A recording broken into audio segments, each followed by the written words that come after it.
تو آج ہم جو ہے اسلام اور لباس اس کے تعلق سے چند باتیں میں انشاءاللہ عزیز اس چھوٹے سے درس میں اور تھوڑے سے وقت میں رکھنے کی کوشش کروں گا۔ تو یاد رکھیں لباس کا معنی ہے، لباس عربی زبان کا لفظ ہے اور اس کا معنی ہوتا ہے بدن کو ڈھکنے والی چیز۔ یہ اللہ رب العزت کی بڑی نعمتوں میں سے ایک نعمت جو انسان پہ اللہ نے کی وہ اس کا لباس ہے۔ ہم بولتے ہیں کہ انسانی ضرورتیں 3 ہیں، روٹی، کپڑا اور مکان، یہاں بھی کپڑا آ گیا۔ ہر وہ لباس جو اسلامک گائیڈ لائنز کے اندر سیٹ ہوتا ہے، فٹ ہوتا ہے، وہ اسلامی لباس ہو جائے گا، وہ شرعی لباس ہو جائے گا۔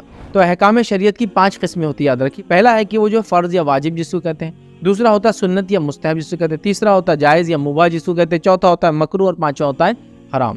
لباس ہماری حفاظت کا ذریعہ، یاد رکھیے اس کی اہمیت ہی ہے۔ لباس ہمارے حسن و جمال کو اور بڑھا دیتا ہے، اس کی اہمیت ہے۔